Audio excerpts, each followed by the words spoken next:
over speed today. I'm really excited about this one. It's something that we talk a lot about is, being able to improve your turnover, making it so we can just be more efficient, more effective. I think there's a lot that goes into this particular topic, right? When it comes to really understanding and being able to maximize your performance, it goes a lot into your ability to effectively, turn over those legs and have a lot of consistency with that leg turnover. So what happens is when people's, like feet or legs kind of start going out to the side and they lose the ability to have consistent turnover, that leads to injuries, that leads to ineffective performance. And, really most importantly, I think that leads to, like a plateau, right? An inability to really get a lot better, because you find that once people get into that issue of reoccurring or continually not being able to get a good effective leg cycle, not understanding what a good effective leg cycle looks like, really having a lot of problems when it comes to again being able to make a lot of improvement, right? You can go in and try to work out all you want, right? You could try to do as many great exercises, all that type of stuff, but if you don't have an understanding of what your leg cycle should look like and how to improve your turnover, how to be able to make it so your legs go faster, then it really becomes difficult to be able to get a lot of consistency when it comes to running. So we'll go ahead and go right into it here. I'm going to actually bring up a video of myself running.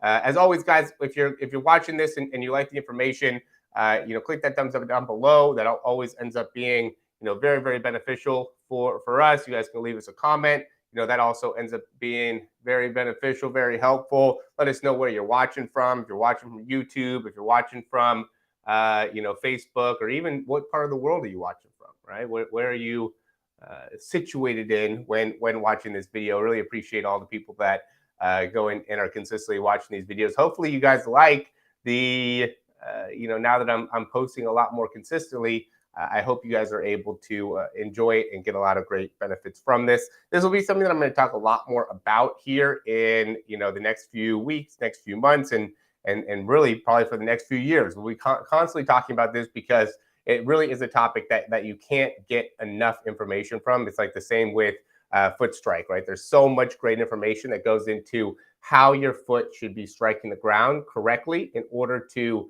really maximize your speed there.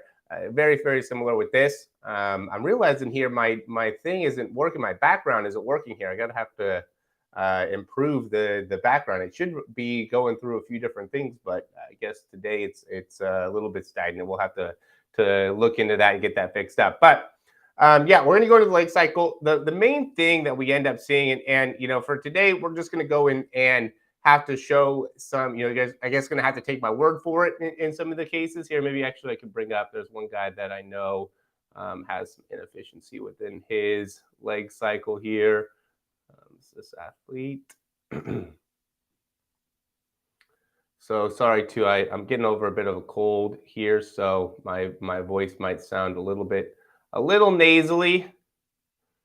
So, this athlete, we've seen him have a bit of a issue in crossing over. He's actually gotten a lot better with it, but you can see that he is, and he's not crossing over as much, but his ground contact is still not great, right? He can still improve with how he's striking the ground. So it ends up being important here when it comes to an effective leg cycle. Okay, an effective leg cycle. This is my leg cycle here on the right, and like always, I'm not saying that I have the best ability to cycle my legs or anything like that, but I am, not the worst either. So you can see when my foot's hitting the ground, and I would say I'm a little bit more out in front of myself here. I don't think I'm running at top speed. I'm probably at like 70%, 70-80% right here, just trying to get a video to be able to help, really talk about the leg swing when I'm doing this and being able to more effectively bend this leg. You can see how I'm not really doing a great job with this left leg. That's what I'm trying to improve. Let's go a little bit further and see if I can get a little bit better with it. But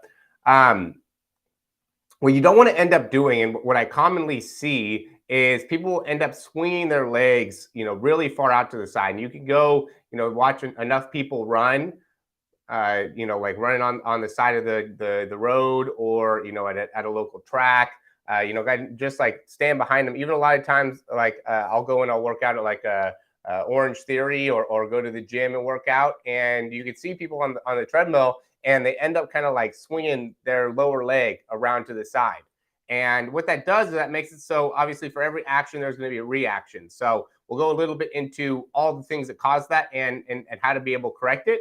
So what we see when that happens is that the leg is going out to the side, like I said, and typically that happens because we just don't have the necessary range of motion within the toe, within the foot, right? So as we're getting into that back leg, right, as we're transitioning off of that back leg, and I like to go in and talk about this as being more of a toe off than anything, right? It doesn't want to be a push. You don't really want to be pushing off of this back leg. That's a cue that I hear some people talk about, how you should really be trying to push off of that leg, and really running is a pull. It is a pulling action. It is not a pushing action. It's a pulling action. As much as maybe other people want to talk about pushing exercises and it being a kind of a push movement pattern, it is not a push movement pattern. It is a pull moving pattern, especially when it comes to sprinting. And so what we want to be able to see here, what we're looking at here, is when the foot is coming off the ground, we want to be able to get as much toe flexion as possible, which means that the toe, if this was going to be the edge of that big toe, we'd want to be able to get as much bend on that big toe as we possibly can, right? So again, this is my big toe here, right? We want to be able to get as much bend in that big toe as we're coming off. So again, it should be, the thought process is a toe off. It's not a push off, it's a toe off. And the reason is because the effectiveness of being able to come off the ground with that foot and be able to come right back into getting that foot underneath is a critical component of being able to improve your sprinting mechanics, right? Let me just go to this. I'm going to change up how I'm going to do this a little bit. Okay, that's not the best way here. Can I scroll down? No, I got to go into, let me see, let's change. No, I don't want to do any of these. I want to get Noah Lyles here. Hold on one second. We're going to show all. And we'll go Noah Lyles. Get a quick little load. Usually this happens pretty quick. All right, perfect. And this is going to be a side view. It's not going to be right behind like how I am here, but it'll be fine. It'll be able to be useful what we're talking about. This is something we've gone into before. So we can see, so when his foot comes off the ground, right, he does such a great job. We've talked about this before, where it's like, I think that in terms of active sprinters right now, I think that he is the fastest, has the best top end speed. So notice how well he's able to get all the way into that toe flexion on that back foot, right? So then as that foot's coming off the ground, what's important is we want this action to be very, very quick in being able to come right up and around. Okay, we want to be able to get this foot off the ground and cycle right back through. I'm having to do this with my mouse here, but you can see the action. Okay, we don't want to end up having, and what happens when you push off is when you push off, then your momentum goes this way, right? We go back behind.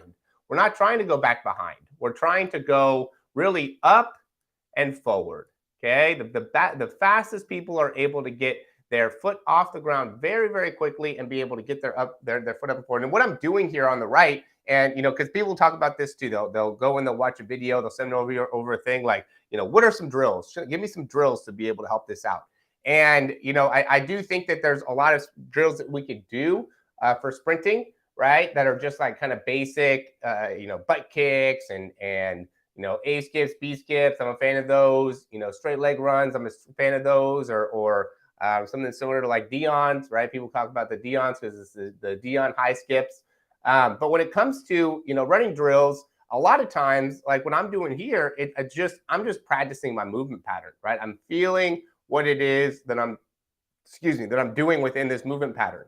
Okay, and so what he's doing here is he's doing an excellent job of getting that foot right up, right, and bending that knee. So then now this is straight, right? We can see how straight this is.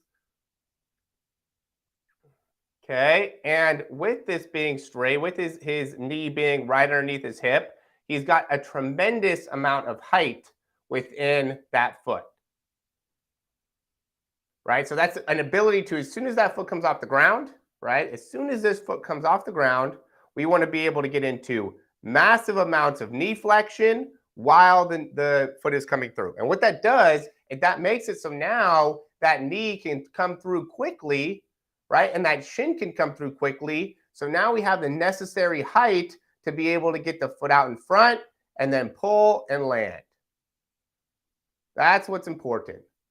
We got to be able to get that fast foot up, right? And this is where butt kicks come into play, right? It doesn't need to be complicated. It's not that you're doing the wrong exercises. It's just I find that a lot of people are doing the wrong things while doing the exercises, right? So when you're doing a sprint mechanics drill, right, you want to be really isolating the point of the drill. Right? So when we're doing something like a butt kick, what we want to be isolating is the fast knee flexion.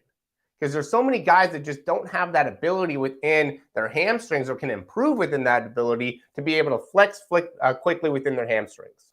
Right? And then when you're doing this, right, when the foot's coming back behind, we want to be able to, as best that we can, get into dorsiflexion. Okay, or that bend in the ankle, that strong bend in the ankle, or getting the toes up. So this would be what's considered dorsiflexion. Okay, one of the things that I know I think about when I'm running is I want to get from dorsiflexion into toe off, into dorsiflexion, into toe off, and do that as quickly as I possibly can. Right, so this foot is toeing off. Okay, and so as soon as this foot's toeing off, I know we're seeing this in a very, very slow manner, but when it comes to, these are, tenths of seconds, right? So when you're actually doing this, when you're running, what's happening is as soon as my foot's coming off the ground here, I'm thinking, get back into dorsiflexion, get into this position as fast as possible. And I think what that does is that helps in making it so my foot doesn't go off to the sides. Okay, so what I typically see is when people are struggling with getting their foot to be able to come straight through, it's because as their foot is coming through, they start to get into some other action within this foot, whether that be more of a pronated action or this ankle kind of comes around or whatever the case may be. A lot of the times it ends up being people that are just not very effective with the foot. Okay, because as you're coming through, and really this back angle is the best way to see it. I wish that we were able to see more of the top sprinters from this back angle. They always have it from the front, and it's hard to really understand what's happening with athletes when you see the front action. The best way to be able to see it is when we're able to see the action from the front. So as that foot's bending and as that toe's coming up and through, it's critical to, as quickly as you can. Again, the whole point of this is as quickly as we can, this foot comes off the ground. As soon as this foot comes off the ground, really it's getting into plantar flexion, right? That foot's all the way extending as fast as you possibly can. Now we're driving that toe up and through to make it so we're getting into dorsiflexion as fast as possible. Again, I think this really helps in being able to understand the way our leg wants to be going through the leg cycle, because if we lose dorsiflexion here, if our foot starts to go off to the side, our toes start to go off to the side, we get into some other action other than bringing our toes straight up, right? So instead would be any type of action where your toes going sideways, inside or outside, right? And from this perspective, a lot of you guys might be thinking, oh, this is very, very basic. This is very obvious. I'm guaranteeing you that there's people that are watching this is their issue. This is really the primary thing that's holding you back when it comes to being able to run faster, right? Get a higher speed when you're sprinting, is that as your foot's coming through, you're not properly controlling your foot. And then as you get into knee flexion, your foot ends up being behind, right? Because what's critical here is as you get up to knee drive, right? We get into this position when you get to your knee or your hip at the highest possible spot, okay? Maximum hip flexion, okay? So when we get into this spot, what's important is we want to be able to get the foot or the shin as fast through as possible. So Noah Lyles, again, this is why he's one of the elite sprinters, is because he has this foot comes through so quickly, right? He's almost at 90 degrees. and he still has so much height off the ground. So now he can continue to get his foot all the way forward before leg strike. See, even right here, look at how much height he has. So now he's going to be able to pull down into the ground, right? And see how he's tapping on that front third of the foot? Okay, this is another thing. People want to talk all the time about dorsiflexion, right? When they get their foot all the way through, they get into the, as your leg comes through, you definitely want to get into dorsiflexion, but as your foot is striking the ground, we're striking the ground into plantar flexion, right? So again, we're going back into what the thought process wants to be in our head. Dorsiflexion, plantar flexion, dorsiflexion, plantar flexion. As fast as you can within your feet, you want to go from dorsiflexion to plantar flexion. Okay, because if we go and we isolate this or we slow this down with no allows, let's just think about how much time this is. Let's go back a little bit here because he's still kind of building his top speed here. Okay, we'll go with this step. Perfect. 3.8, right? 0.38. We can see that on the time here, on the time stamp. As he cycles through, he lands back at 7.8, right? So, and this is a little bit longer of a leg cycle, right? And so, because it's a little bit longer of a race, okay? So typically 200-meter runners, 400-meter runners, they're going to be in the maybe 0.37 and above in terms of how long their leg is cycling or how much time they spend with their foot off the ground, right? They have that nice and long open up stride. Again, this is long distance stuff. I did a video recently on some of the differences between the top speed sprinters and more like the long distance runners. And again, so this ends up being 0.4 seconds, right? From when his foot comes off the ground to when it strikes again. And we'll do the same thing for me as well. Well, didn't want to do that. Okay, I'm just going to say 0.4, right? So that's 0.4 of a second. 0.4, not even a half a second, less than a half a second from when his foot comes off the ground until when it strikes back down. Okay, and the point of that is that we want to be able to understand that this is not something that is happening slow, right? We want to be able in our mind as quickly as we can transition with our foot off the ground until we come right back into striking the ground. We're going to go with my left here. So my left is coming off. We'll be able to be pretty accurate with this at 6.4. Okay, and then striking back down at, let's see, probably about 9.9-ish. Okay, so that would be 0.35. Okay, probably about 0.35, 0.36, somewhere in there, from when my foot comes off the ground to when it strikes back on the ground. Right. So again, very, very quickly, we want to be able to, we're talking about increasing turnover speed. How do we increase turnover speed? The most important part of increasing turnover speed is being able to effectively make it so when our foot comes off the ground to when our foot hits the ground, we have the least amount of wasted movement as possible. So how do we do that is we want to be able to get all the way up when our foot's coming off the ground. We want to get all the way up onto our big toes the best we possibly can for people that are maybe coming in a little bit late, right? So we're getting the maximum amount of flexion within our big toe. We could take a look at our big toe. It would be like this if I was looking at it from the side, okay? And then from this position, as quickly as we can, we want to get as much height in that foot as possible. So we want to be bending this knee as fast as we possibly can. Again, if we look to see no allows here, we're going to go through, right? This is what is just amazing with him. Look at how fast he bends it. Like this is probably about the same time. It's probably about right here. Okay, maybe let's go a little bit further forward. No, that's probably too far now. Yeah, so probably about right here. Okay, so look at I know this is from the back, but look at the height of my foot. Right? And then look at the height of his foot. Look at how fast he's able to get, and this is part of the reason why I'm at 0.35 with my leg cycle. He's at 0.4, okay? Because he's covering way more distance per step. And the reason is because he has much better activation throughout his entire hamstring. The issue with my left hamstrings, I know this already, is that, I had some injuries with it when I was in college. And so I'm not able to get as much kind of full action knee flexion out of this hamstring. It's a little bit more challenging for me to get full activation out of this hamstring. And this is something I work on. This is why I'm doing these videos. I'm currently in the process of being able to work and try to correct this issue. to make it so that I can improve my overall top speed. But, this is a very, very simple thing for really anybody to be able to do. Anybody could look at this and say, this is definitely something that is a important thing to improve. An important thing to address is how active and how well are you able to swing off the ground. Again, this is a great thing for anybody that's watching this video, whether you're watching it live or watching the replay.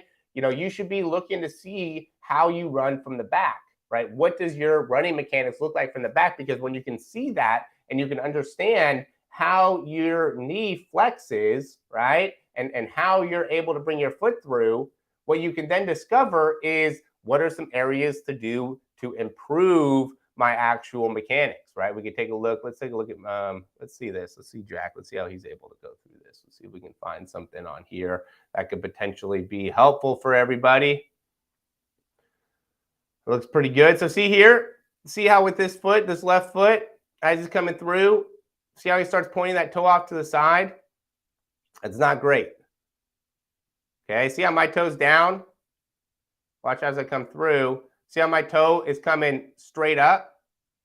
Okay, and I'm able to maintain that strong position within my ankle in comparison to here where we start to see that heel come in, right? And we're not getting a great position within the foot. What that does is now as that leg swings through, we're not going to be able to get one, you can kind of see that there ends up being an ineffective range of motion through there. Okay, so his foot is inside, knee is outside of this position. As you're coming through, we want to be able to have either the knees even or potentially the knee even slightly inside.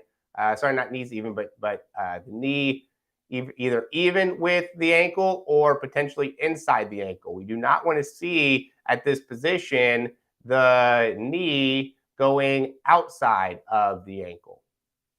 Okay, so his knee is going to be somewhere in this general area. You can just even see the position of, how his shin's moving or the, way his shin is kind of set up, that it's going a little bit more on the outside. Okay, this is going to make it so now as he's striking the ground with the foot going inwards instead of the foot going either backwards or outwards. Okay, we'd want to be able to get the shin to be striking the ground either, again, going outwards, slightly outwards, okay, or straight backwards. He's able to correct it so that as his foot strikes the ground, he's able to strike it correctly, but he's not able to get the foot in the right position. So then as his foot hits the ground, we can see this, right? He's going into immediate collapse of the ankle, where he's getting into a lot of pronation, right? So when you want to notice how his foot collapses here, okay, that's going to make it so now foot contact time is going to be a lot longer. Okay, same type of thing here. See how he's in pronation? He's stuck in pronation as his foot coming through. Okay, this is going to make it so now as his foot comes through and he strikes the ground, he's not going to be as set up for supination. It's going to make it so it's a lot longer with his foot onto the ground. So, what you want to be doing, notice when my foot hits the ground here. So what you want to be able to do, there's going to be slight amounts of pronation. I want to make it seem like there's no pronation, but you want to be able to have as much height in your foot as you can and as much strength in your plantar flexion. So when this foot hits the ground, you're as stable as possible. You want to be in a neutral position within this foot. We don't want to have the foot and ankle. So see how my ankle is pretty straight, it's pretty locked in. There's always areas to improve here. But I would say that in general, I'm happy with, at least for this ankle, how it's able to stabilize, right? But we look at his ankle, notice how his ankle is slightly inwards, right? You can see how his foot and his momentum is going slightly inwards. Well, what happens there is now there's either two things that are going to happen. One, I guess there's more than just two things, but within this particular running gait, what's going to happen? One is you're going to end up having a lack of ability to generate force into the ground, right? Because if your body can't control it, which is what's happening if you're not able to go into pronation correctly. So if your body can't control it, right, then it's going to limit your ability to do it at a higher level. Okay, so that's one thing that's going to end up happening. Another thing that's going to end up happening is you're going to have a lot longer time spent on the ground. In general, you're going to have more time spent on the ground. Now, over a period of time, you're probably much more likely to have things like shin splints, right? Because now your body or the inside part of your foot and your shin is taking on so much load consistently when you're running that you're going to be much more likely for shin splints. See, again, notice the bend, right? Here, I'm going to go through here. And his is actually not bad, right? This is like it could be a lot worse is the point, okay? So notice what happens here. So I'm going to slow mine down, right? See how my toe comes through like that? Okay, this is how you got to be able to bring your leg through. This is how you increase your turnover speed, is you don't have wasted movement. Watch how my big toe comes through. See that? Watch how his big toe's coming through. So he's getting to this position, right? And you can even tell like he doesn't have near as much bend in his hamstrings, right? And these are all, what comes first, the chicken or the egg? Who knows, right? I wish I could tell you why this happened, right? I just don't have enough knowledge, I guess, of why this happens. Okay, I always say, what comes first, the chicken or the egg? I couldn't tell you. I don't know if he learned how to run like this, right? And then all his potential lack of hamstring strength, ankle range of motion, hip issues, hamstring issues, tightness in the hips, blah, blah, blah, blah, come after that? Or was the athlete born with tightness in the hips, tightness in the ankles, right? Lack of maybe balance or good control through the ankle. And then because of that, he goes into, these running mechanics. I can't tell you exactly which comes first. But the results are the same, right? We get into a position where now as he's coming through, see how his big toes going out, heels coming in, right? Knees at more of an outward position.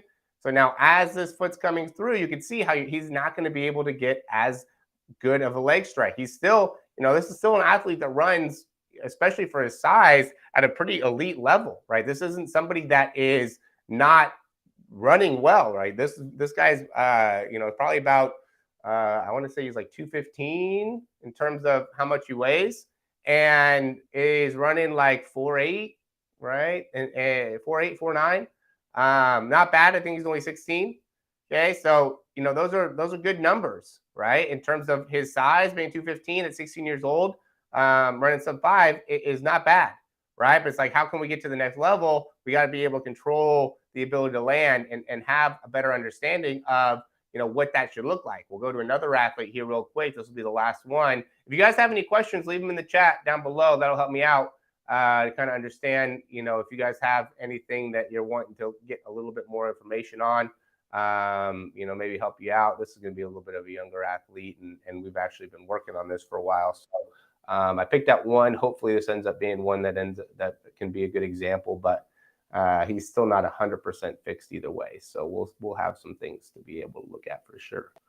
But yeah, this guy's actually made a good amount of improvement. Oh, I already zoomed in, I guess, on the video here. Yeah, it looks like he's doing a pretty good job here. But see, this was the main thing. See how as he's coming through, he wants to come off to the side. Okay, and again, there's a few things that go into this, right? There's been a few things that I've had to kind of take a look at in order to correct this. I think part of it has to go into the ability to properly rotate within your lower spine. I think part of it has to go into ability to get to proper hip extension. Okay, because we can see as we're getting into hip extension here, this heel wants to come inwards. Right, so this is going into that whole idea where we want to get all the way onto that big toe. We're not getting into, the maximum amount of extension within the big toe. Instead, we have more weight going into like the pinky toe, the outside part of the foot. Okay, which makes it so now the heel ends up facing inwards. Okay, and then because the heel ends up facing inwards, now we're getting. I'm trying to get control of this here, guys. Now, as that foot comes off the ground, we're not going to be able to get the same type of action, right? Because now that foot, and you can see how he's pushing off the ground. This is what his main issue is that he's relying more on like a rotational twist off the ground. And this is a very common thing that I see as well. People that are too caught up in like pushing off the ground. So his weight is on the outside part of the foot. And then as he's going to toe off, which is the right way to be able to understand it and the way to be able to do it, we should be getting into a toe off position where we're getting into maximum flexion within the toe, and then the foot wants to come right up from here. Okay, so as we're getting into this toe off position where we should be coming right up, he's actually rotating because he's trying to push off the ground, which now makes it so instead of getting a good quality bend within the leg and the knee, we're getting more of like a rotational action, which is making it so now his foot is, it's doing a good job of coming up, but it's delayed in being able to get good flexion quickly. So we're not able to get the knee to come forward quickly. Like as we're doing this, as he's bending here, we can go back to the Noah Lyle example. What we want to be able to see is, he ended up achieving good knee flexion, but he's just late with his leg drive, right? So now that he's late with his leg drive, he has to really compensate for, because you can see, again, he's got a great amount of knee flexion here, but he's got to compensate for the lack ability to get the foot through quickly. Okay, so now he's in a bit of a rush here to get that foot through. And then when that foot lands, what we just want to be able to work on is being able to get into a position where we get maximum dorsiflexion, get that toe up as well as we can, and then striking down into the ground. Instead, what's happening here is because as that foot's coming through, he just lets that kind of natural momentum carry his foot to the outside, and he's landing back on the outside part of the foot. Makes it hard for him to be able to control and balance through that landing, right? So now we're getting immediate into large amounts of pronation, right? And more on the backside of the foot. And now he just doesn't have enough time to be able to transition all the way to, or maybe it's not enough, maybe it's time, maybe it's, range of motion. It's hard to know for sure, but he's just not getting, I would actually say it's range of motion, because I've seen this with Christian Coleman has a little bit of a similar running style. Even we kind of saw Noah Lyles, he's landing a little bit more on the outside part of the foot. And you can get away with landing on the outside part of the foot and going into large amounts of pronation. You just have to go from, pronation, letting that foot go hard into the inside, to then being able to go right into toe off.